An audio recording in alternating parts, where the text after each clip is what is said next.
native land.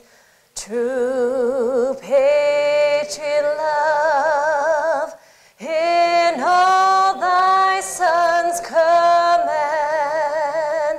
car t'embrasser, porter le pays, il sait porter la croix. Ton histoire est une épopée des plus brillants exploits. God keep our land glorious and free. Oh, Canada, we stand on guard for thee. Oh, Canada, we stand on guard for thee.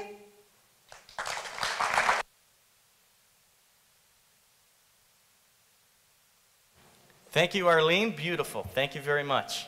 Thank you. And now I'd like to call upon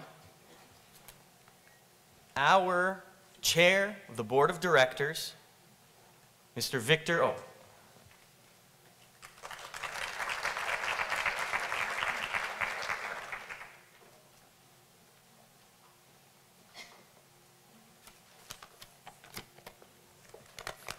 Good morning.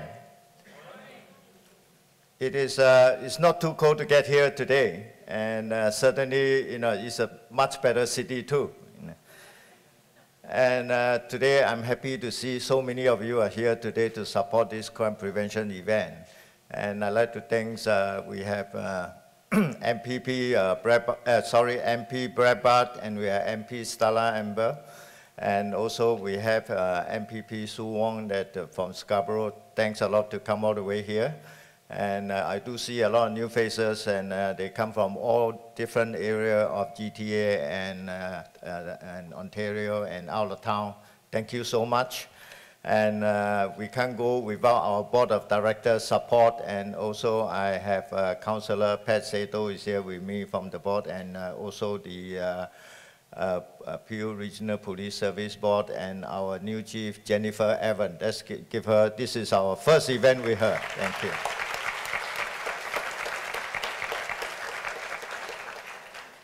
On behalf of Safe City Mississauga, I would like to welcome you to the 2012 Crime Prevention Conference.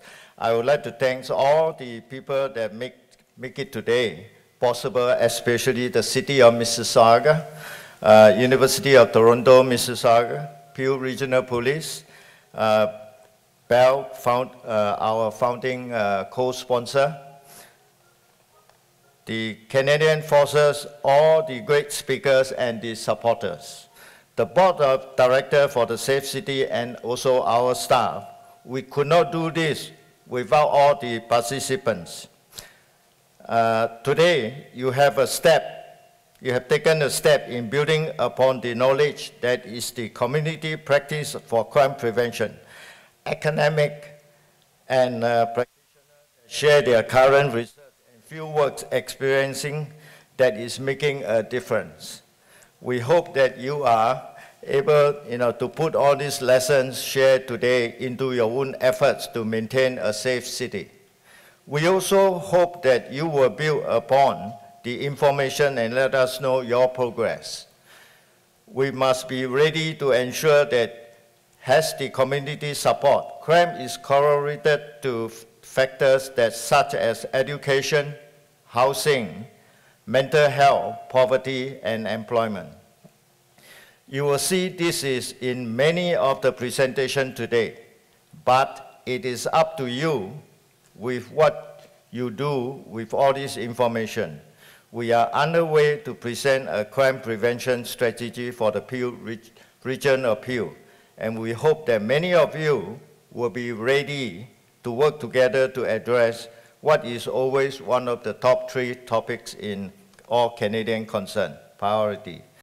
This issue unites us in a true common sense and cause, and today we hope to give you the right tools to ensure that we do everything we can to prevent crime from growing in our safe city. But remember, it takes all of us. And once again, I'd like to thank you for attending today's 2012 Crime Prevention Conference. Thank you. Thank you, Victor. I would now like to ask to call up Dr. Uli Krull, Vice Principal of the University of Toronto, Mississauga, to share a few greetings.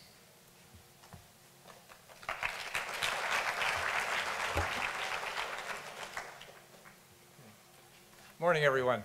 What a responsive audience you have, them jumping up and down. That says there's a lot of energy in this particular room, and it's my pleasure to welcome you here and to share that energy with you. One of the opening lines we usually have is, well, welcome to our beautiful campus. We love having people come here because of the physical beauty. But I'm going to reflect on this a little bit differently. The real beauty of this campus lies within the students, the faculty, the staff that are here. The amount of brain power that's here, the interest in actually contributing to society, to change society from the standpoint of technical, political, policy decision. All of these things exist on this campus. And one of the invitations I'm going to suggest to you is really to take a look at what's here while you're here today, to get a sense of what kind of power there is in plugging into an institution like this and having the faculty and the students help drive an agenda forward. If you're looking for people that are interested in looking at best practices, but do it from the standpoint of a researcher's ability to look around the world, here is a logical place to connect, to actually find that data and look at it from the standpoint of some depth. I'm going to just offer you a cliche, at least what I think is a cliche now, a little bit of a quote from Mayor McCallion, who always says, imagine what we could do or achieve if we could all work together.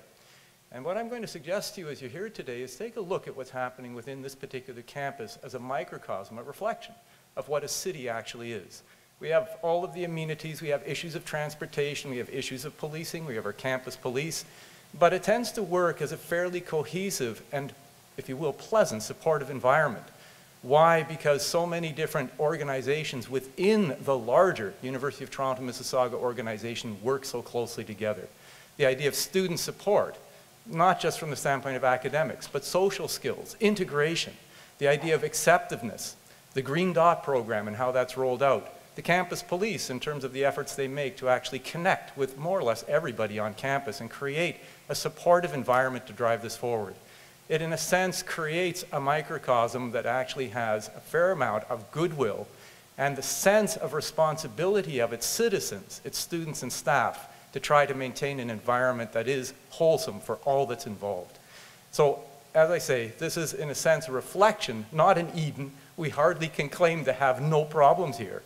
But it is, in a sense, a representation of what can be achieved if all of the different groups begin to work together. Challenge for you is, well, how do you do that over a much larger population base with much more siloing in terms of organizations that exist? And what I'd like to do is offer one final thought. I serve as chair of the Healthy City Stewardship Center at the present time. This is an organization which is meant as a networking organization to, in a sense, represent almost all of the organizations in our area that have a very large public footprint. The school boards, the hospital systems, the institutions that are educationally aligned, the United Way, the YMCA of Greater Toronto. These are all around the table. If you have messages that you want to get out, if you would like partnering so that we can stitch these organizations together, you'll find a great deal of receptiveness of the Healthy City Stewardship Center. With that, I wish you a great day. Thank you, Dr. Krull. It's amazing to work together. It's absolutely astonishing, and I know as representing the Toronto Argonauts today, when I first met with Safe City Mississauga, I said it would only make sense for us to be a part of this because we're just down the road here. And we are actually the Toronto/Mississauga Argonauts, and we will bring a Grey Cup to Mississauga, right? So right now, it is an honor to ask our lead partner in A Safer Community, Peel Regional Police, Chief Jennifer Evans, to bring some greetings.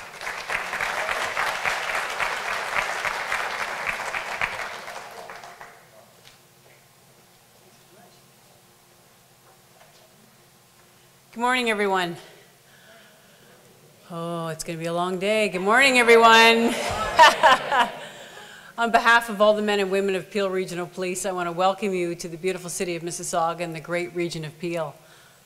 We have been having quite a good, strong relationship with Safe City Mississauga for quite a few years. And it's so important to remember that the police, as good as we are, and I think we're the best, we cannot do it alone. We need to partner and we need to get engaged with the community. Everyone has to work together to do this together to make it a safer community. So I wish you all a great success today and a great learning environment. And use this opportunity to network, get together and make connections. And I'm always there to help, and there's a lot of police officers in the room today, so please reach out to help us or discuss any strategies you have in mind. We're always looking for ways to improve, so good luck. And I think it would be remiss if I didn't mention our thanks.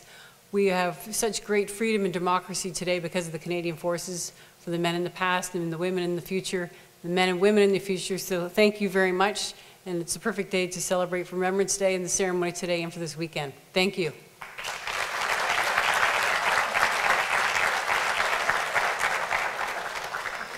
Thank you, Chief Evans, and congratulations on your new appointment.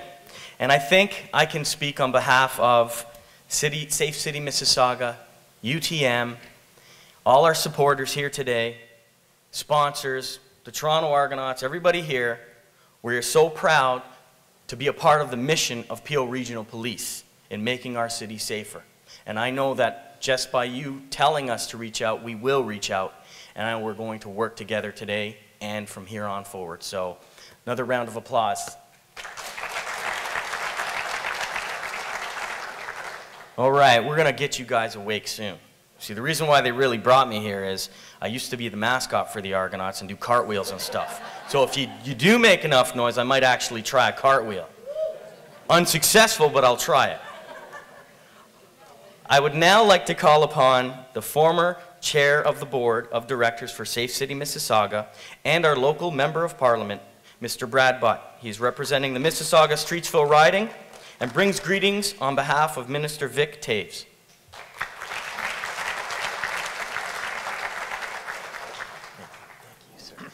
Well, thank you very much, and good morning, everyone.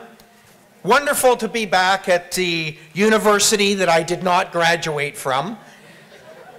It was Arundel College when I went here, by the way. I know it's UTM now, and it's a huge and marvelous university, full-blown university campus that we're also very, very proud of here in the city of Mississauga. And I'm just delighted to be here today. First of all, as mentioned, as the founding chair of this great organization, to see how far it has come and the great work that Safe City Mississauga, through the leadership of the chair, Victor O, and the board of directors and the executive director, Teresa Burgess-Ogilvie, and our excellent staff. We're so very, very proud of Safe City Mississauga and all the great work you're doing. So on behalf of my colleague Stella Ambler and myself, I'm here to bring you greetings on behalf of the federal government, and in particular the Honourable Vic Taves, the Minister of Public Safety.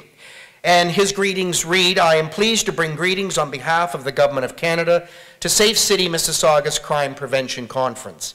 As Canada's Minister of Public Safety, I am extremely encouraged when I see local initiatives to address crime prevention. This is truly what it means to take responsibility for one's own community, working to make it better, safer, and more productive.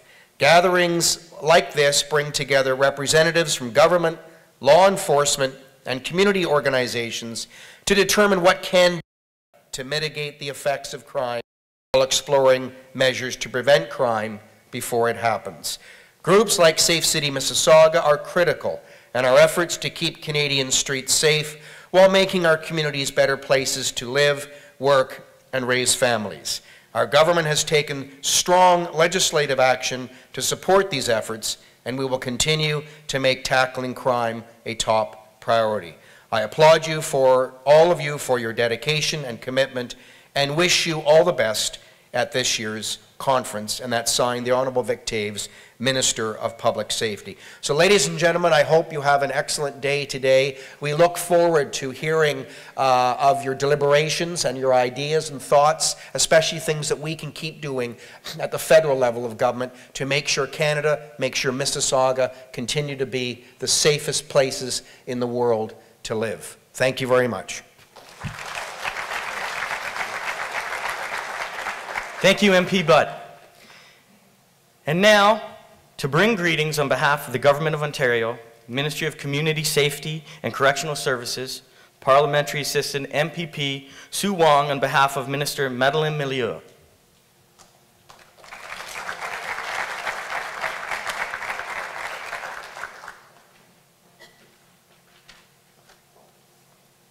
Thank you very much. Good morning. I am a U of T grad, but not this campus, so thank you so much for inviting me to be here today with you. It's very fitting for me to be here to address you this morning on behalf of Minister Milieu. This week been recognized as the Crime Prevention Week, and the theme this year across Ontario is Engaged Community Prevents Crime.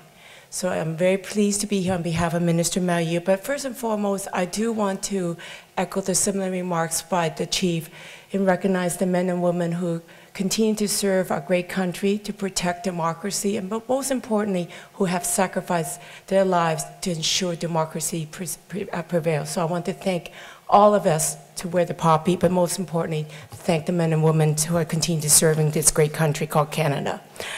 So I'm here on behalf of Minister Milieu because Minister cannot be here today to launch your third annual Crime Prevention Conference. And I want to say that crime prevention is everybody's business, and Victor talked about it earlier. And that I'm thrilled that there's eclectic groups that gather here this morning and the whole day to talk about the effective strategy on crime preventions and working together as a partner. With the help of the police partners and many other stakeholders groups, our government recently produced a booklet called Crime Prevention Ontario, a Framework for Action. The framework encourages a multidisciplinary approach to prevent crime and enhance community wellness.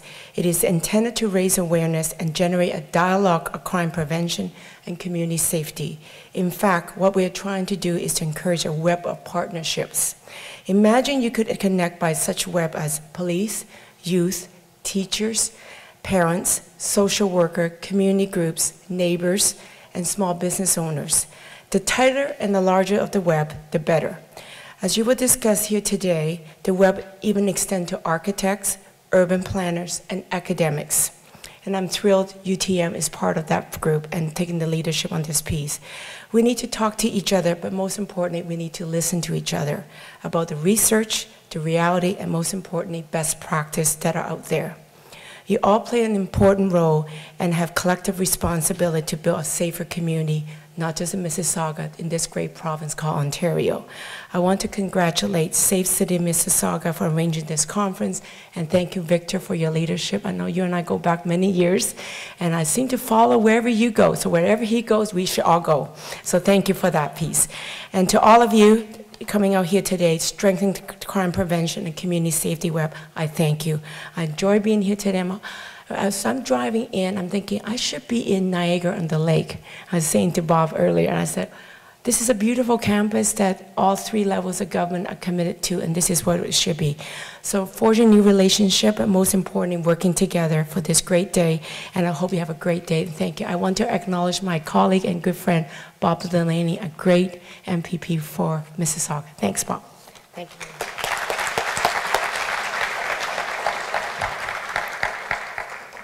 Thank you, MPP Sue Wong. And I did not go to U of T. I graduated from York. Okay, it's safe. All right. All right. Easy with the booze. And finally, the leading supporter of Safe City Mississauga, bringing greetings from the City of Mississauga, Councillor Pat Sato, on behalf of Mayor McCallion.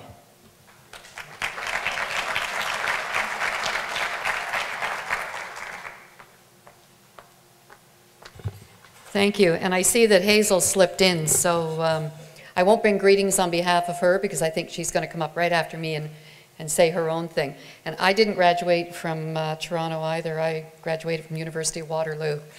Okay. But I'm very proud of that university. It's a real pleasure for me to be here today, and I won't bring greetings on behalf of Mississauga Council. Hazel will do that. But I am bringing greetings on behalf of the Region Appeal Council and our chairman, Emil Coe. It was 20 years ago. It's hard to believe that it was 20 years ago when City Council, and I was a brand new councillor at the time, and we formed the Mississauga Crime Prevention Association. And we had great plans for this association in the city of Mississauga, that we were going to work together, forge partnerships, and reduce crime in our city.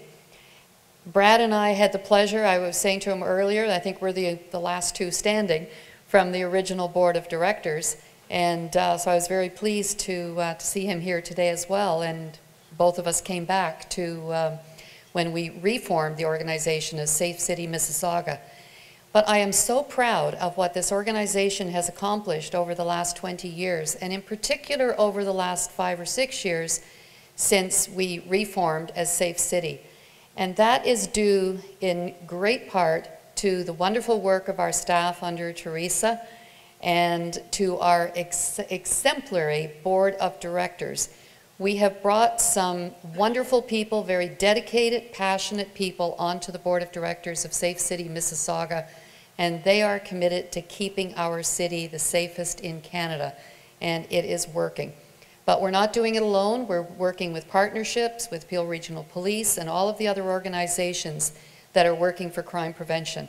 And I want to say that I'm very pleased to see so many students here today, because we all know youth is a passion of mine, and we all know that if we can educate our youth to be safe, to keep themselves safe, to keep their communities safe, then half the battle is won, and maybe more than half the battle. So I want to thank you all for joining us today. And again, thank you to the staff for all of your hard work throughout the year, and particularly for organizing today's event. Thank you. Thank you, Councillor Pat Sadum. I remember years ago, my cousins, long time ago, I can't tell you how long because then you'll kind of guess my age, but a long time ago my cousin said, we're moving away, and they were my neighbors, my favorite neighbors, and they're moving to a place called Mississauga.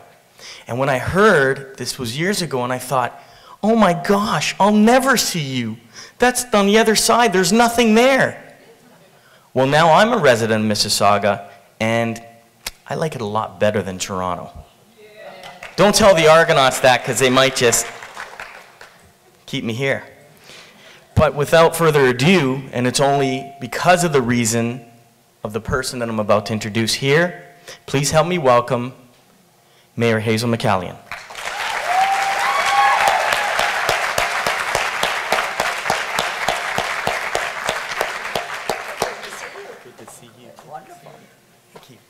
Well, I can't even brag about graduating from any university. But I did get an honorary degree from this one. I'm very proud of that.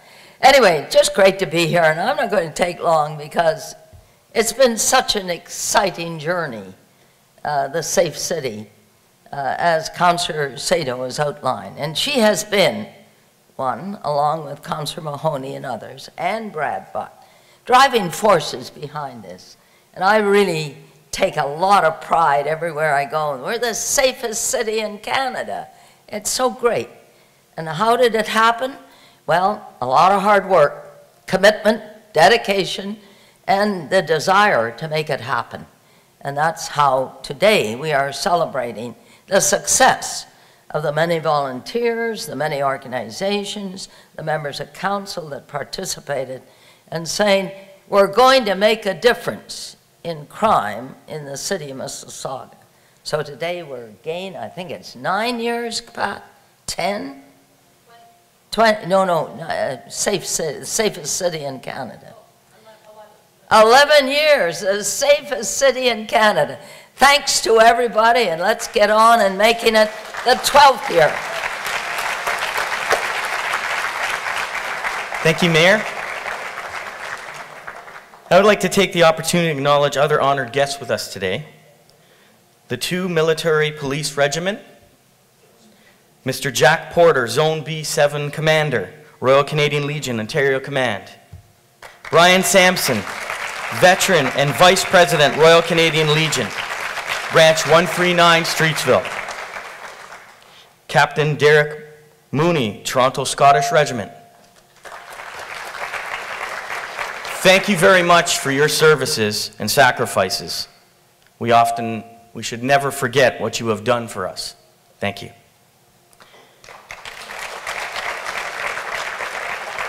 Other distinguished guests include MPP Bob Delaney, MPP Jagmeet Singh, Councillor Chris Fonseca, and Councillor Katie Mahoney. I would sincerely like to take this opportunity to thank Bell, the founding sponsor for the annual Crime Prevention Conference, as well as our conference co-host, the University of Toronto, Mississauga. The conference would not have been possible without the sponsorships and partnerships of these notable organizations. It is now my honor to introduce the keynote speaker of today's conference. She joined the Canadian Forces in 1994 as a member of the Communication Reserves and transferred to the regular force as a military police officer after completing her BA. She has served in several military police companies and completed her first operational tour in 2004 when she deployed to Haiti to assist in stabilizing the country after a coup d'etat. I hope I said that right. Major Hanrahan will speak of her experiences in Afghanistan, where she deployed in support of the NATO Training Mission from August 2010 to August 2011. Her role on this deployment was to act as an advisor to the Afghan National Police at the Regional Training Center in Kandahar. Major Hanrahan would also speak of her appreciation for our freedoms here in Canada and how important it is to ensure we safeguard these freedoms for the future. It is my honor to introduce to you Major Vanessa M. Hanrahan, Commanding Officer of 2 Military Police Regiment. Thank you. I hope this works. Thank you very much. Good morning. Before I start, I just have 2 things. I'm not going to stand behind the podium because if I do, it's like a talking head. For those of you who haven't noticed, I'm short. And second off, they told me I didn't graduate from the University of Toronto. So if I can finish this by 10 o'clock, I get an honorary degree. So I have 2 people clocking the time for me. So my goal here is to catch back up on time, and we all know the military is good at catching up and getting back on time. So I'm from Newfoundland. I talk very fast. If I'm talking too fast, please just signal me some way, say slow down. I won't be offended. I do tend to speak quickly, and I have a number of my regimental members in the audience as well today, and they're here as my backup, and they're here to tell me if I'm going too fast. Hopefully they'll be good. So they're here, and I hope you take the advantage they're here for most of the day. Talk to them and ask them about their experiences. I'm simply, oh, sorry. I'm getting told already. I'm simply here as the figurehead, but these guys can share their experiences. They all have different experiences across the Canadian Forces. They are all military police members, but certainly tap into their knowledge as well. I'm just one of many that I represent here today. The things that I'm going to talk about, I'm going to make it as informal as possible. I want to give you a little bit of information about the Canadian Forces Military Police. That's just because some people in the room may not have ever heard of us before, or you may have a different understanding of what we are. Following that, I will talk about my deployment to Afghanistan. Mine is just one of many deployments to Afghanistan. I went in on the NATO Training Mission, so I'll talk about my experiences dealing with the Afghan National Police and how that allowed me to appreciate coming back here to Canada and everything that I have here. I've had the last point for questions. I'm pretty informal and I like to talk, so I'll probably run out of time, especially if I have to catch up by 10. So if you do have a question throughout the presentation, don't wait till the end. By all means, raise your hand, sing out, yell, hey you.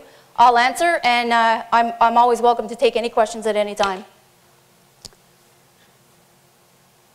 So first and foremost, I have to tell you the mission of the Canadian Forces. I think it speaks to itself. We're here to defend Canada. What a better way to say it this week than following right before Remembrance Day. We also defend North America in cooperation with the United States. Of course, we're one continent. If the US has trouble, we have trouble. It goes without saying. And we contribute to the international peace and security. Really what we do is we represent you in the international front. Wherever we go in the world, we wear a Canadian flag on our shoulder. We're very proud to do that. And where we go, we represent you. We represent the values of the Canadian public. That's what we are. The Canadian Forces is a true reflection of everybody in this room, and we hope we represent you well everywhere we go. The military police. Canadian Forces Military Police, you have a fancy slide with a lot of nice words. Basically, the Canadian Forces Military Police are the judicial arm of the Canadian Forces. We are here to help the Canadian Forces maintain discipline and good order. We're one tool in the whole system, but we're the tool that goes out and actually investigates crime. We're trained very similar, and I'm sure I'll get into a couple slides later, very similar to the any Canadian police agency. We have a school in Borden, Ontario, where we go for all of our training, but we also take civilian training across any of the civilian police academies in Canada. We are solely responsible for the Canadian Forces. However, and there's a slide that talks a little, we also have jurisdiction over civilian people when they come on to our defense establishments. So we can enforce both the National Defence Act and the Criminal Code of Canada. But our main focus is to police the Canadian Forces, wherever they are in the world. This is our vision. At the end of the day, like any other police agency in Canada, we want to be professional, competent military police persons, both military and police. We stress that a lot. We are military and we are police. We are soldiers. I wear a green uniform because I'm in the Army. If you look across the back, I have people that are, oh, sorry, too far. If I have everybody telling me where to go. I have people who represent the Navy, the Air Force, and the Army. We are soldiers, sailors, airmen first. We take all of the training that the military takes in the Canadian Forces, but we also are trained to be police, and we have to be able to do both. So I sleep in a trench, I live in a tent sometimes, but I also have a badge in my pocket that allows me to enforce the law. And we balance off both very well. We're there to serve our Canadian Forces commanders. This is what I talked about in terms of a dual role. We're military and we're police. We combine it very well together, and I think we have some of the best training in the world when it comes to ensuring that we are able to give our commanders exactly what they need. And from a policing perspective, that's to make sure that the Canadian Forces population represents you in a professional and competent manner. Our discipline allows us to make sure the values of Canada are represented all across the world. Our jurisdiction, I'm not going to get into a lot of detail about our jurisdiction. We draw from two places. The Criminal Code of Canada, which allows us to enforce any criminal laws against CF members or Canadian personnel on our defense establishments. But we also have a special power under our National Defence Act. Our National Defence Act allows us to do things for the Canadian Forces specifically. We have our own act which allows us to investigate, not necessarily charge individuals, but investigate offenses that you would not necessarily see under the Criminal Code of Canada. A very good example that everybody understands is, if you're late for work, it's not that big of a deal. If the Canadian Forces member is late for work, they can actually go to jail. Big difference for us. So that's a pretty simple, easy to understand. If you don't show up on time, the military police or the chain of command have the ability to actually investigate you, and the chain of command, the military police does an investigation like any police agency, passes it to the chain of command, and they decide what it is they're going to do with you. You could have to do extra drill and training, everybody loves that, or you could actually go to jail. On the civilian side, you would never see that happen. So that's where our powers of 156 come, and that's just a fancy way of saying we have the authority under our National Defence Act to investigate offenses under the Code of Service Discipline. Our structure. For the military, and everybody knows, especially the guys from my regiment, no presentation is good without an organizational chart. I do have one coming up. But this just gives you an idea of how many people we have in the Canadian Military Police. As you can see, we have approximately 50 to 60,000 Canadian Forces members, and we only have approximately 2,300 military police. It seems a lot, but it's not. We span all of Canada, as well as any overseas operation that the Canadian Forces goes on. And that all comes out of 2,300 people. That's it. Our organizations are small. I'm the commanding officer of 2 military police regiments, and I actually have my RSM here as well. My regimental sergeant major is my right-hand man right now, who actually helps me run the regiment. We're a command team. We have 275 people in our regiment, and we are responsible for all of the policing in Ontario for the Canadian Army. So we have small detachments, they work very effectively. The Canadian Forces, military police as a whole, though they may be small, they come with a lot of might and a lot of power and a lot of determination to do the job that is assigned to them. We have, you see reservists, we do, and I'm recruiting right now anybody who's interested in joining the Military Police Reserve.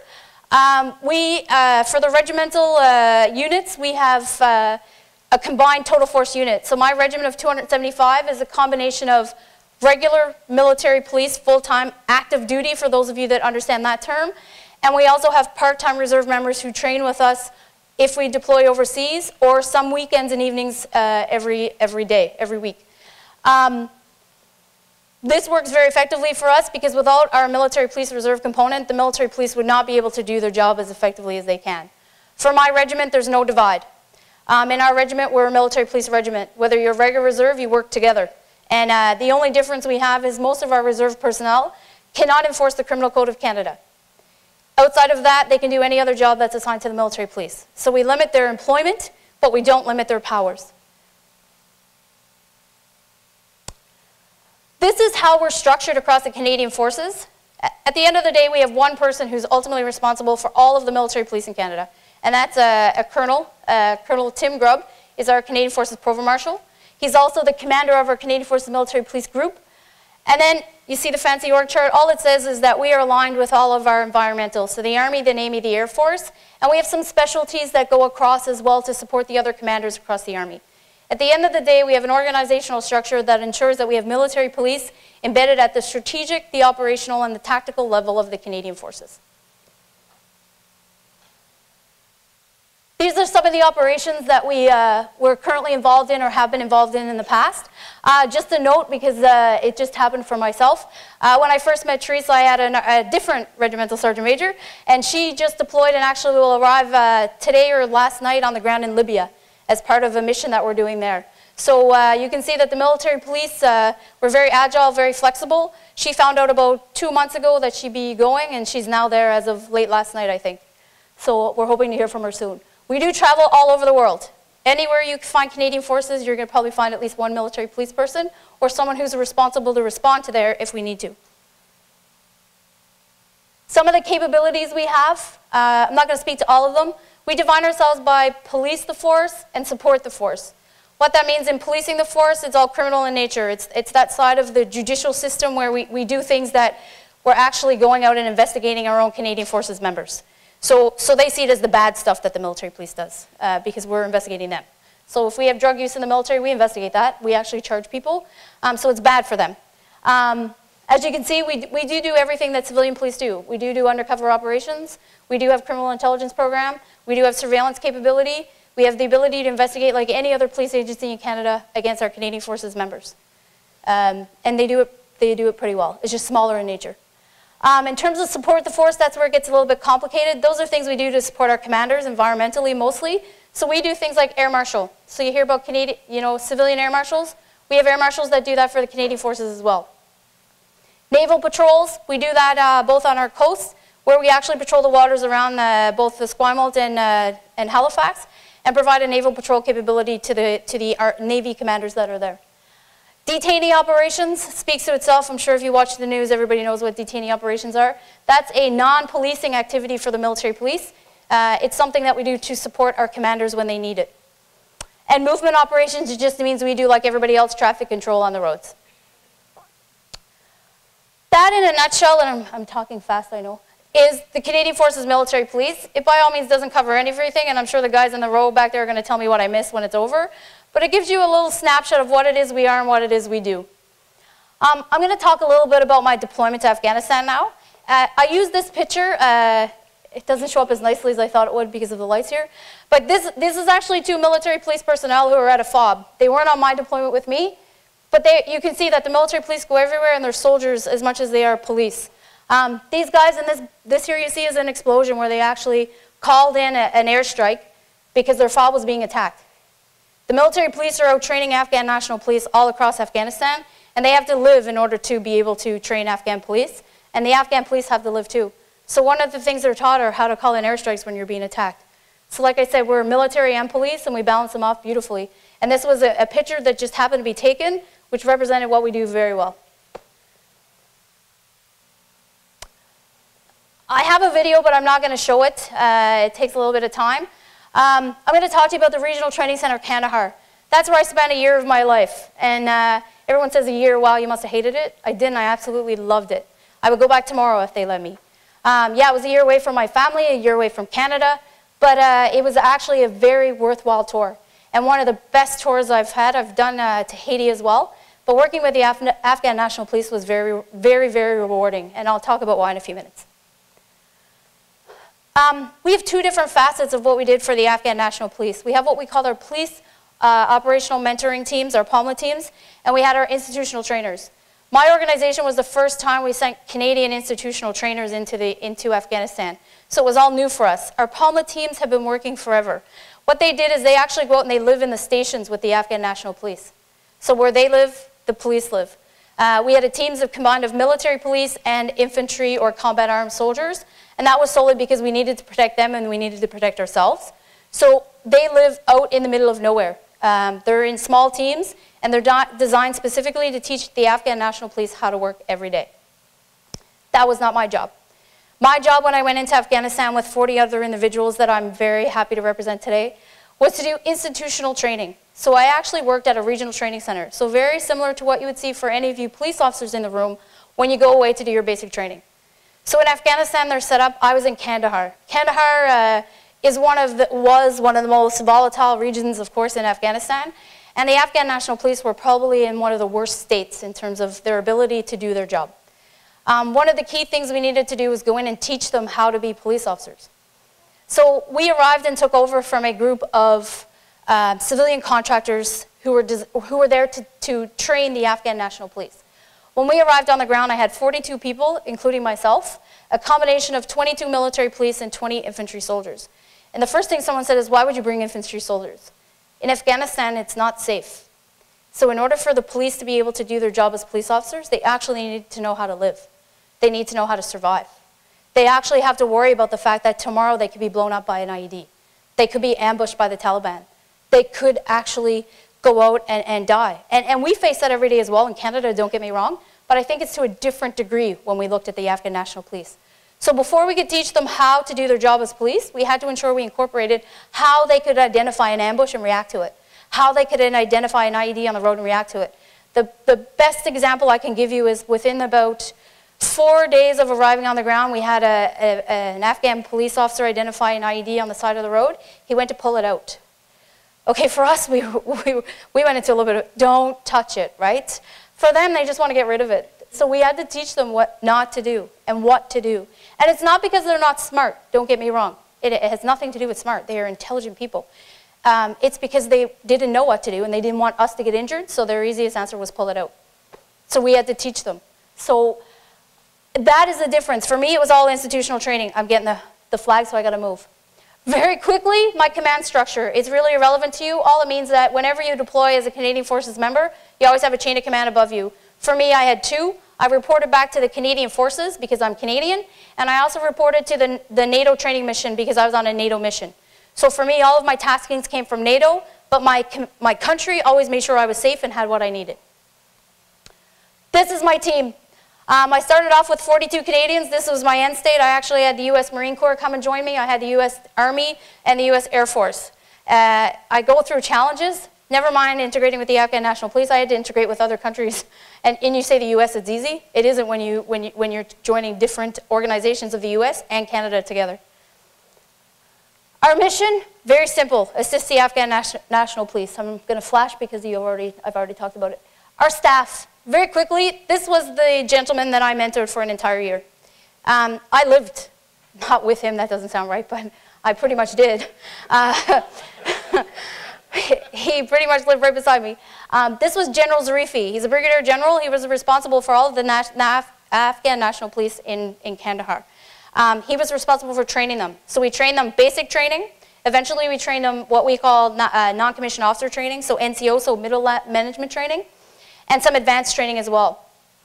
He is a fantastic gentleman. He used to be in the Army, and then they sequestered them over to join the Afghan National Police. He dedicates his life to the Afghan National Police, Every day he receives a death threat. Every single day. Every day he drives to work, he worries that they're going to kill him that day. But he puts his uniform on every single day and he drives to work. He lives about 10 kilometers from our regional training center. If the threat was really bad, I would force him to stay at the training center because we could protect him there. We couldn't protect him at his house. But every day he puts his uniform on and he goes to work. And I'll talk about why in a few minutes. Oh, that doesn't look good. At the end of the day, all that says is we had 6 different training sites and we trained on average about just over 1,000 plus people across the regional training sites that we were responsible for. And every 6 weeks, they changed. Because the Afghan National Police only got 6 weeks of basic training and then they were on the street doing their job. This is what we defined as the pillars that we needed to do to turn out Afghan National Police that were professional. So effective leadership, competent instructors, professional training, and a professional institution. Exactly what you would see in any pillar system that we have in Canada for policing today. And that's what we work toward with the Afghan National Police. The mentoring concept. When I arrived, the contractors taught Afghan police. When I left, Afghan police taught Afghan police. It's not a Canadian standard. It's not a US standard. It's not any North American standard. There's no European standard. The standard of policing is the Afghan National Police standard set by their government. They decide what it is they're taught on. They decide how well they're taught. And our idea was the Canadian Forces is not there to teach the Afghan National Police. We're there to help them with our experience and our knowledge teach themselves. So by the time I left, we had 100 instructors we worked with every day, and they taught themselves every class. We had to change our philosophy. We had to manage our own expectations. But you can see this is Canadian Forces members working alongside the Afghan National Police instructors. They're not in a classroom there. They're planning their classes ahead of class. When the students arrived on the ground, the Afghan National Police taught. The Canadian Forces members sat in the corner because that was our job, to be there to support them, but to never do their job for them. The only people who should train Afghan National Police are Afghan National Police. And they did it. They did it effectively, and they did it as good and sometimes better than we could. They are very smart, intelligent people, and they have a lot of people who are very professional, very dedicated to making their country as safe as Canada. Some myth busters. I've not looked at my slide deck, so I'll try and remember them all. And I say this because we went there, myth busters. The Afghan National Police are lazy. They're not lazy, they're complacent. They have never been told what to do differently, so they do exactly what they know, no different than us. I look around any organization, I bet you can find people who you would think are lazy, but they're complacent because nobody's ever demanded them to do any different. Put a demand on them and they will meet it. They're stupid. I heard that word so many times. That's a word I never ever want to hear in the English language. Nobody is stupid. The Afghan National Police that we trained were very competent professional. The Afghan population as a whole is extremely smart. They take nothing and make something out of it. Something that we have, I think, in some aspects, forgotten how to do. We are spoiled by the technology that we have. They don't have it. And they use every aspect of what they have to make sure that they actually can do a better job. And the Afghan National Police took nothing. They don't have pens, paper. They don't even sometimes have bullets for their weapons. But you know what? They put their uniform on every day and they go out and do the best that they can. They sometimes didn't get paid. And they get paid peanuts. I won't tell you, well, I will. They get paid less than $300 a month to be an Afghan National Police officer. $300 a month. That's pretty much nothing. But they do it. And they do it, we wouldn't. I'll guarantee right now, you can ask my guys in the back row, if I asked them to work for $300 a month, they'd probably retire pretty fast. So, well, if I'd let them. But it doesn't happen. These guys are very dedicated. They are not stupid. They are not lazy. They are very smart, intelligent people who want to make their country better. That's what they want to do. And all they want is a little bit of help and guidance. They don't want us to do their job for them. They want us to show them how to do their job better so they can take it and do it themselves. I'll leave it at that. Highlights. Some of the highlights of us, the task itself was amazing. Working with the staff and students, working in a multinational theater, fantastic. There's nothing better. That's why I joined the Canadian Forces. I think that's why all of us joined the Canadian Forces, to go out and represent you. There's nothing better than sitting with an organization for a year, and when you walk away feeling like you're leaving a part of your family behind. And that's what we became. And we hope that every day that we're out there, we represent exactly what Canada wants. So we always look to be of high value. We always make sure that our discipline is above reproach. And we always make sure that whenever we're dealing with anybody in a multinational environment, we represent the best that Canada has to offer. Sometimes we make mistakes. We all do. We all make mistakes. No different than the Canadian Forces. I've watched the news lately too, unfortunately. But you know what? We learn from our mistakes and we fix them. And that's what is the best thing. We learn from our mistakes and we never make them again. And I can tell you the biggest overall thing I had was working with the Afghan National Police, but the multinational setting as a whole. And it was rewarding. We learned from each other and we learned from them. Some of the challenges, I'm not going to go through it all. The biggest thing I can tell you was our cultural awareness and language. You'll see here a person in cab hat and you think that's a Canadian Forces member. It's not. The RSM would have a heart attack, his long hair. This is one of our cultural advisors or our language assistants. Without them and the mission, we would not have been able to integrate with the Afghan National Police. And we put them in our uniforms for our own safety. When they left our camp, they weren't allowed to take them with them. But when they were on the camp, it allowed us to distinguish them very quickly from anybody else because we needed to know they weren't somebody bad trying to get in. That's why you see them in our military uniform with longer hair and things that the RSM probably wouldn't approve of at all. That was one of the biggest challenges we had because if those language assistants didn't work with us but worked against us, we were dead in the water. But you know what? We brought them in, we made them part of our family, and when we didn't trust them, we fired them as easily as that. And I had the authority to remove them in a day, and we did it because it was the lives of us and it was the lives of the Afghan National Police and the students we were responsible for if we didn't. So language assistance, yeah. So I'll flip, that's exactly what it means. Building and working relationships with your counterparts. Us in the US have ethical differences, believe it or not. You know, never mind the Afghans. We had the challenges of working with the US when they came and integrated with our team. But you know what, this here is a prime example of what it was in the end. These guys aren't fake smiling. These guys acted like this every day. This is what we ended up with. We had lots of language barriers. The Afghan National Police actually learned to speak English. Some of them didn't need interpreters anymore, language assistants, because they spoke English as good as we did. And it really came home halfway through my tour. I switched and I had a French organization join me. Okay, when they start swearing in French, you know they know your language. So there's nobody over there that can teach them swear words in French but the Canadians. So we had to have a little discussion, and you laugh, it's so true. We had to have a little discussion about how well we were integrating with the Afghan National Police, because the last thing I wanted was them to repeat swear words in French. And they applied it to the perfect situation. The guy knocked over a bit of salt at the dinner table, and all of a sudden we got a nice little in French. So I said, okay, you guys remember cultural differences. It's very impolite to swear in Afghanistan. It's not accepted in their culture at all, which was a shock for some of us, believe it or not. They take it very offensively. So we had to sit everybody down and say, remember cultural differences. Make sure you don't teach them things that even though some might not understand, others will. So be careful and cognizant. Finding the right balance between assisting the instructors and providing the instruction. That was a challenge we faced every day. We had to do it. We had to make sure, we had to make sure that we did. But we found the right balance in the end. After about 6 months, we had our groove and we were on. This is just us doing training. I'm just going to talk quickly. Managing expectations. It wasn't managing theirs, it was managing ours. We went in, thought we were going to change the world. We're awesome. We're Canadian Forces. We're Canada. We can make these guys the best that they can possibly be. And in a year, they're going to be stellar and they're going to meet our standard. They're going to be just like the military police that we have in Canada. Wrong. Wrong, wrong, wrong. We were wrong. We were wrong. I was wrong. It was me. I was the commander of the team, and that's what I said. They're going to be like us. That's what they're going to be. No, they're not. They're going to be like the Afghan National Police, because that's what they need to be. They don't need to be Canadian police officers. They don't need to be Canadian Forces military police. They need to be Afghan National Police. And we changed what we needed to do for what they needed. So we managed our own expectations as to what needed to come out of it. I'm going to skip this because it's not important. I want to talk about what's coming up next. What did the A&P want to achieve? And I say A&P, but I really want to talk about what did the Afghans want to achieve. Because the A&P for us represent the Afghan population. The slide speaks to itself. They wanted what we take for granted every single day. That's all they want. They want a safe environment where they can go to school. They want their children, I don't say male children, they want their children to go to school because they couldn't. In Kandahar, every time they sent their daughters to school, they worried that someone was going to blow them up. That's what they want. They want to be able to sleep at night, knowing that if something goes wrong, there's going to be a police agency that's going to respond.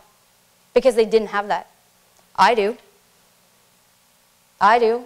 And I don't mean the military police responding. I live in Bolton. But I have full faith that if I have something that happens to me in the middle of the night, the OPP are going to be there in seconds to respond. The Afghan National Police, they live in a community too. Even though they're police, they represent their society. They didn't have a belief that they did have a police agency that could respond. Even if they wanted to, they didn't have the ability. We take that for granted. I sleep every night knowing that's going to happen, right? Most of us in the room don't even think about it. If someone breaks into my house, I call 911, someone's going to come. They don't have a 911. Never mind, call 911. They're going to scream and hope for the best. Freedom to have a job. We choose to have a job, or some of us choose not to, I guess. But we can all get a job if we want, whether we think we can or not. We really can. They sometimes can't, because if you're a woman, you don't always have the freedom to go get a job. Some men don't have the freedom to go get a job either because their family expects them to work on their farm, in the village. The freedom of an education. The Afghan National Police we trained were illiterate. When they came to us, they didn't know how to write their own name. They weren't 15 years old. They were 30, 35, 17, 19, depended. They couldn't write their own name. We taught them. Well, we hired people who taught them how to write their own name. I'll tell you, the single goal that they had that they wanted at the end of the day was, I can go back to my village and teach my family how to write their name.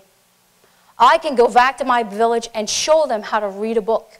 Oh my God. Okay, I take for granted that I can read a book and everybody that I interact with can read a book, right? Those are the things that we don't even think about anymore, that's why they do what they do. That's why they risk their lives every day putting their uniform on, training to be Afghan police, so they can bring a little bit of the security that we forget about every day to their own people, their own families in some cases. A life without fear. I say that last because that's exactly what it is. In my opinion, we have a life without fear. Yes, sometimes in certain areas you feel a little bit afraid, but in all honesty, we have a life without fear. We live very well here in Canada, and we live very well because people have sacrificed their lives for it. Don't ever take that for granted, because they live in fear every single day. They live in fear when they go to work, they live in fear when they get up in the morning, they live in fear when they go to bed at night. And they live in fear because they have no security in their country. It's getting there. By the help of all of the NATO countries, it's going to get there, but they don't have it right now, and we do. So don't ever forget that. That is the biggest single thing that they told us. We want what you have. Why do we want to go to Canada? Because you have such an amazing life in Canada. You have everything that you need. They don't want the fancy tools. They don't even know what an iPad is. Like, seriously, they saw mine for the first time. It freaked them out. Like, they just want some of the basics. They want to be able to go to bed. They want to be able to get up and actually open a book, a real book, not an electronic book, and read it. They want to have a pen and a piece of paper. They want their kids to have crayons. They want their kids to have shoes. That's what they want. They want their kids to grow up in a safe, secure environment. Who doesn't want that? That's exactly what they're looking for. Why do I tell you this? The 11th of November is coming up. Remembrance Day. I'm going to get emotional, sorry. Some people paid the ultimate sacrifice. And I'm going to try not to get emotional because I have guys in the room. They're going to egg me on forever over this. But it's Remembrance Day.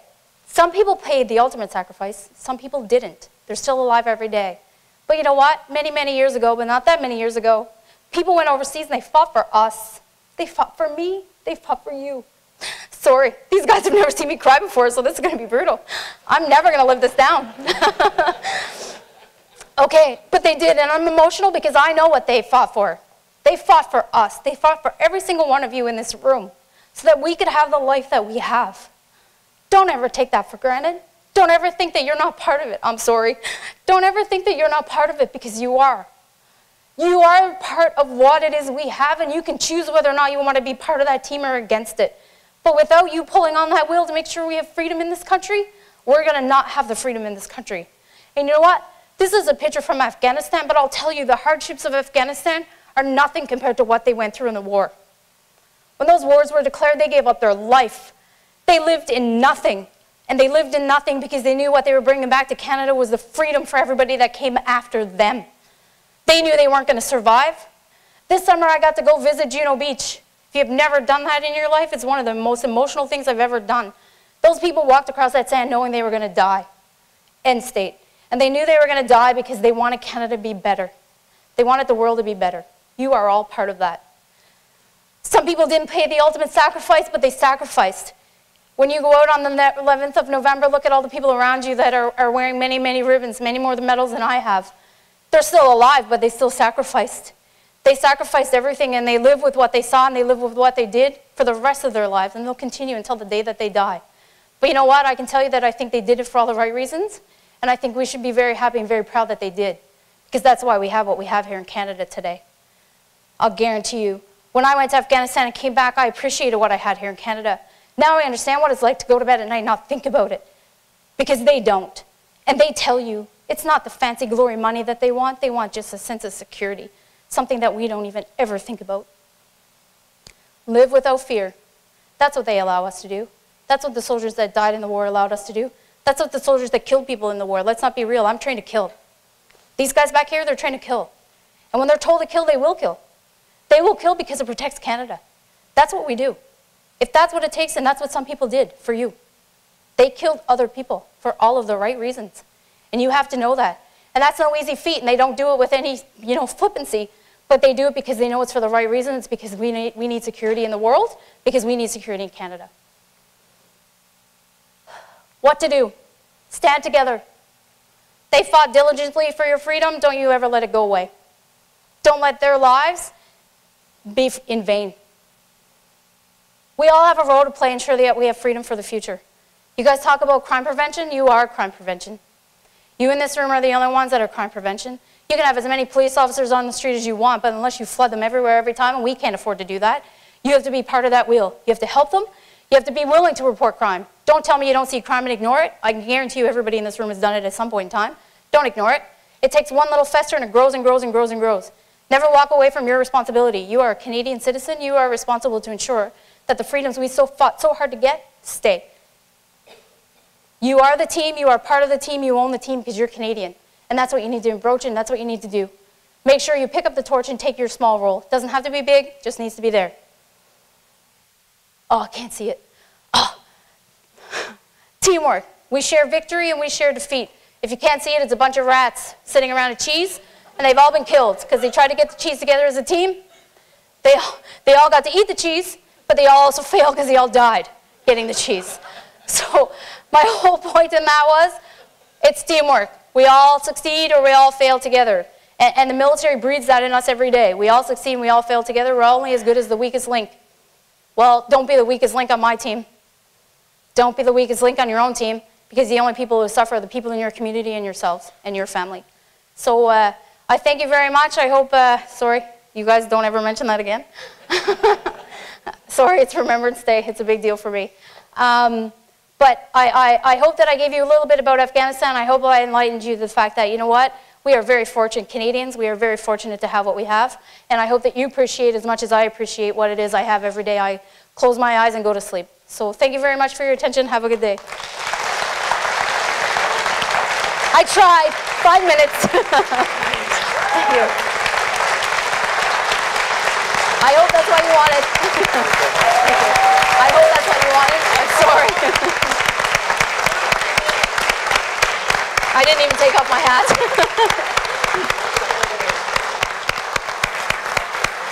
Thank you, Major Hanrahan. I know I can speak on behalf of everybody here that your passion to show us how this Remembrance Day, we're going to remember the freedom that we live for today because of you. And I know for myself that every time now that I have to worry about an email or the iPod or the iPad, I'm going to turn that into the WePad and the WePod. And so that now we can work together and understand that we're going to give you a reason why you're there. Thank you very much. Thank you for your sacrifice.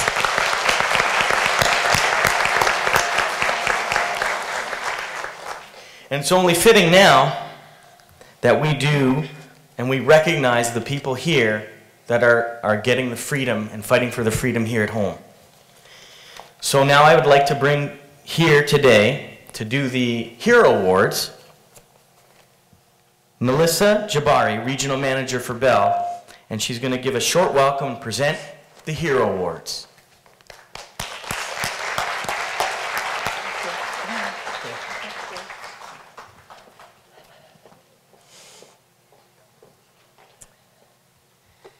Good morning. Well, it's a tough act to follow. Bonjour tout le monde. Mon nom est Melissa Jabari. Oh, sorry. I thought I was, because I went to Université de Montréal, so I was going to do my speech in French, but that might not work quite well. On behalf of Bell, I'm delighted to be here supporting this year's Crime Stoppers Prevention and all of the great initiatives led by Safe City Mississauga.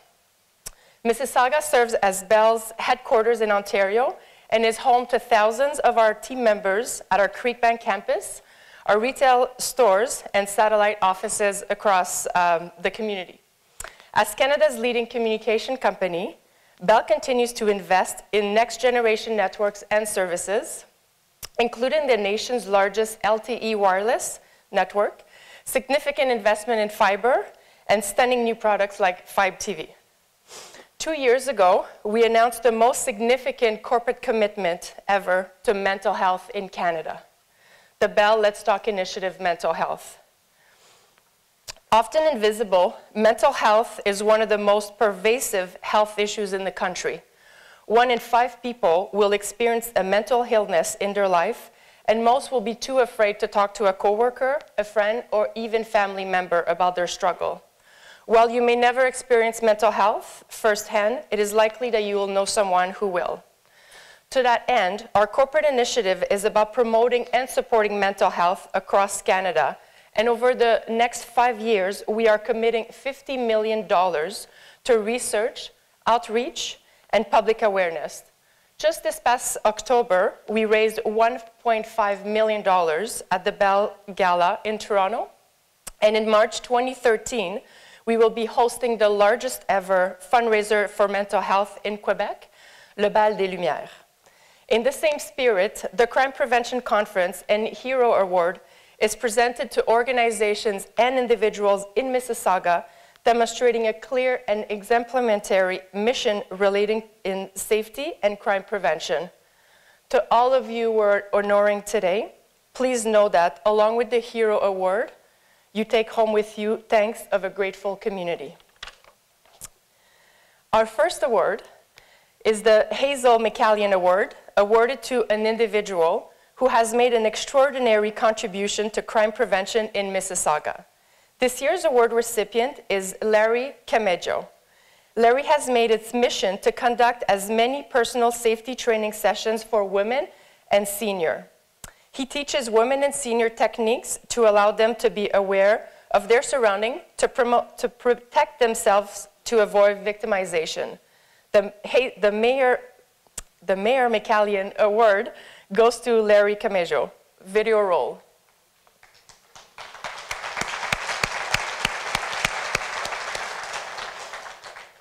My name is Larry, and I'm the recipient of the Hazel McCallion Award for Individual Contribution. WEAPON stands for Women's Empowerment and Protection Networks. So the concept is that we start with personal safety to pretty much create a foundation for empowerment. See, the concept of WEAPON is to empower the woman so that you empower the family, so you empower society. That's the concept. That's a long-term concept, okay? The idea is by using personal safety, we're unleashing the warrior in the woman. That's a core concept. We want to take each critical area where there is like abuse or suppression, so there's physical abuse, there's emotional, there's financial, and pretty much create a countermeasure for each one. So.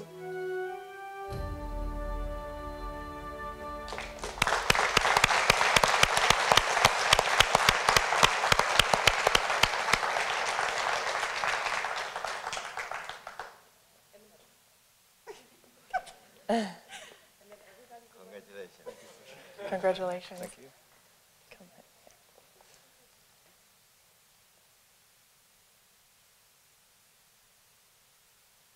Congratulations. Well done.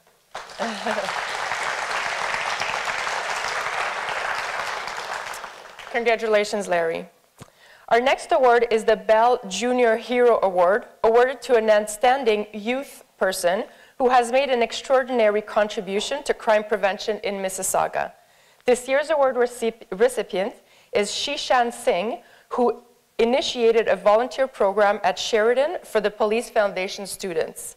For the summer of 2012, Shishan and his volunteers patrolled the Mississauga Celebration Square to ensure a positive and safe space for thousands of people using the square. The Bell Youth Hero Award goes to Shishan Singh. Roll video. Hi, my name is Shishan Singh, and I am the recipient of the Bell Junior Hero Award. I felt it was very important for the police foundations to, the students to really get an idea of what was going on in the community and have relevant volunteer experience. So it was one of those things where students had to really work towards and really show that they were dedicated and passionate about doing public safety at Celebration Square. Their duties included patrolling Celebration Square, addressing any of the concerns of the public, and the internship allowed the students to get that valuable experience. Continue to recognize that investing in people, it's ultimately going to invest back into your community.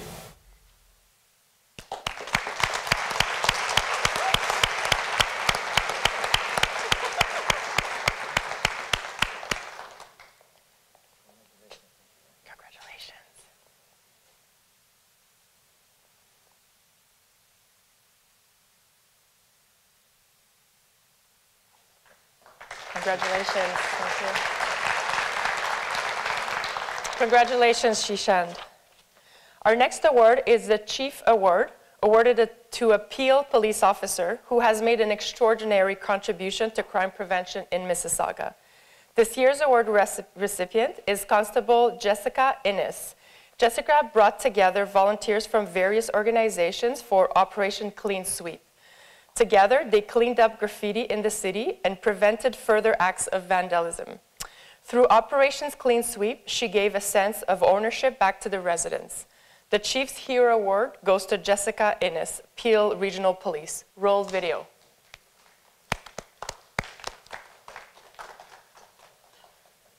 Hi, I'm Constable Jessica Innes from Peel Regional Police, and I'm the recipient of the Chief's Award.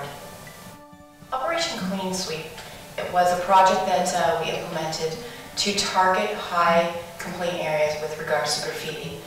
Why graffiti is an issue is because it shows that the community is not concerned with what is going on in their community, and it sends a message that other criminal activity can occur. And what made me want to start Operation Clean Sweep was just knowing that the community can be a better place. I had an amazing team that I worked with, and I am so grateful for the team that I had because I would not have done it without them.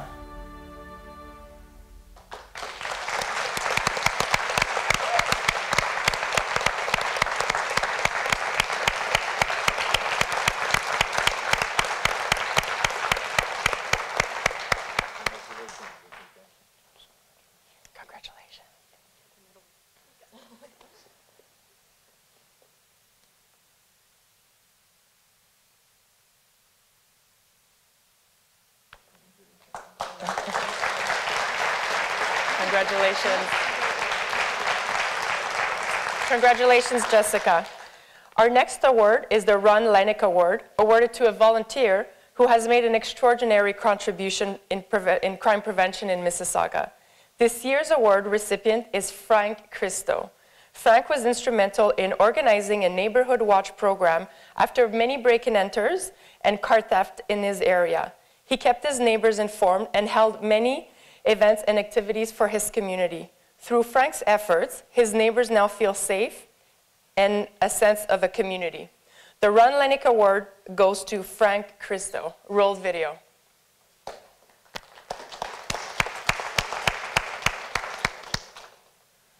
I'm Robert Franco. I'm one of the nominators of Frank Christo for the Ron Lennick Award for volunteers. Well, every group needs a leader and a lot of time dedicated to make an idea happen.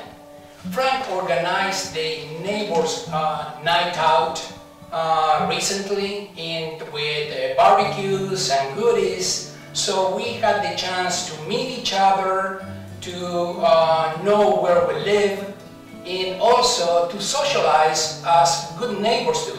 We know who they are, they know who we are, and we feel that we are safer, we have that sense of security that we did not have before.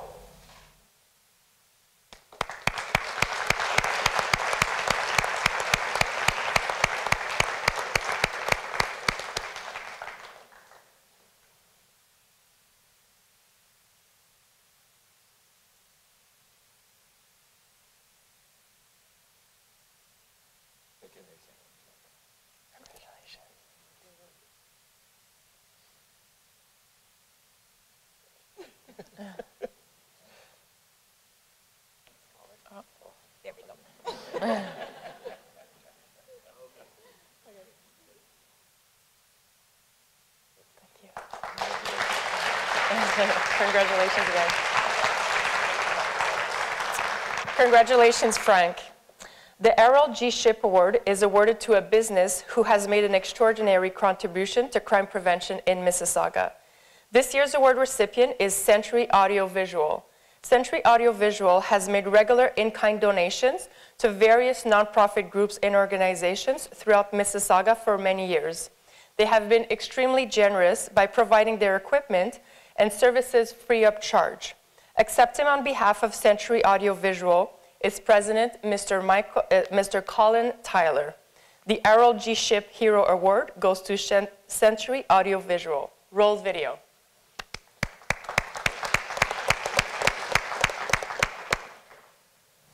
Hi, I'm Colin Tyler, the President of Century Audiovisual Limited.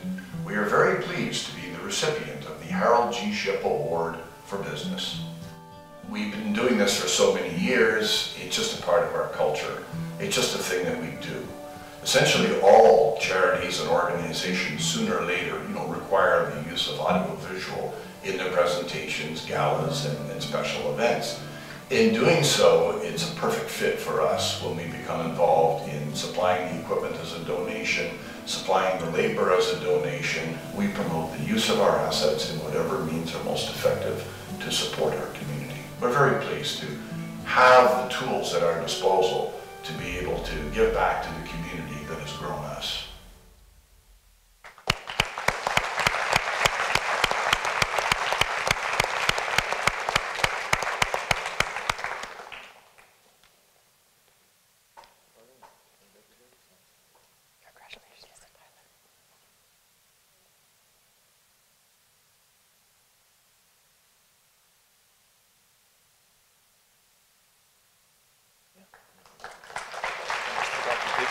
Congratulations, it's yours to keep, well deserved. Congratulations, Colin. Our final award, the Ignac Iggy Caniff Award, is awarded to a community service organization who has made an extraordinary contribution to crime prevention in Mississauga. This year's award recipient is the Malton Resident Rejuvenation Initiative. The Malton Resident Rejuvenation Initiative is comprised of Malton residents who provide resources and support to their community in time of crisis. This initiative educates the community and provides a support network for victims of crime. Accepting on behalf of Malton Resident Rejuvenation Initiative is co-chair Sean McCullough and Jerome Morgan. The Iggy Caniff Hero Awards goes to Malton Resident Rejuvenation Initiative. Roll video.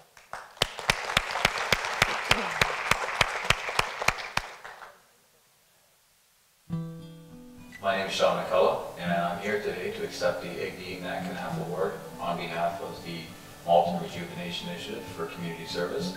The Malton Resident Rejuvenation Initiative is a residential initiative that's designed to deal with negative incidences or violent incidences as they happen in our community. So we want to create a sense of togetherness within the community so that if we can stop one more violent incident from happening, but also be able to respond to the incidences, which is our inevitable mission, not just to respond, but to try to eliminate as many as possible through awareness within the community. I believe that in order for our community to become strong, we have to address these incidences when they happen, because if we don't address an incident and they continue to grow, then hate festers.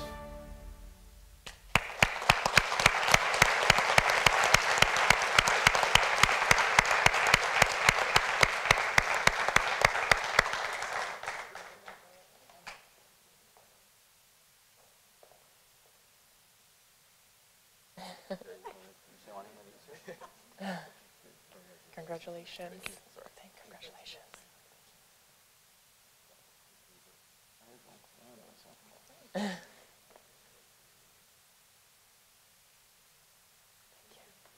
Congratulations.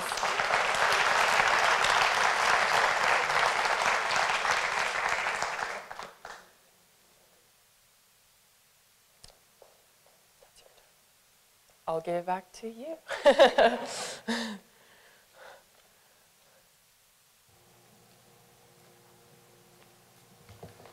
Thank you, Melissa, and once again, our sincere appreciation for Bell's sponsorship. And those are your Hero Award recipients.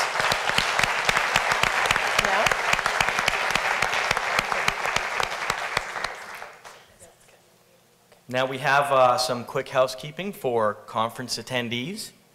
Following the Remembrance Day ceremony, you're off to lunch, and then make your way back upstairs for your afternoon sessions, beginning at 12:30 sharp. At 3:30, join us at the Blind Duck Pub on campus.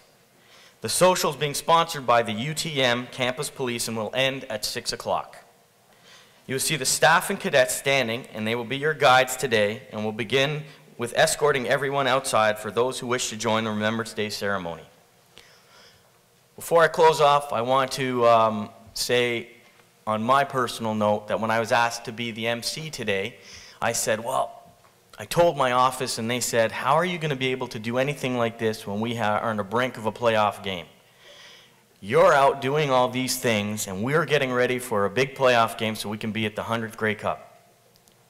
And I said, well, let me just do this. Now I'm so excited and happy that I have been a part of this because I get to go back and inspire these guys to win, because all these messages today put a perspective into that fumble, that interception, that traffic you might be stuck in. And now I can tell them, guys, what you're doing is playing a game. So just go out there, do whatever you do. More importantly, we're part of something bigger here. So I want to thank everybody here today for attending the 3rd Annual Crime Prevention Conference, Harnessing the Evidence and Harnessing What Works. Thank you very much.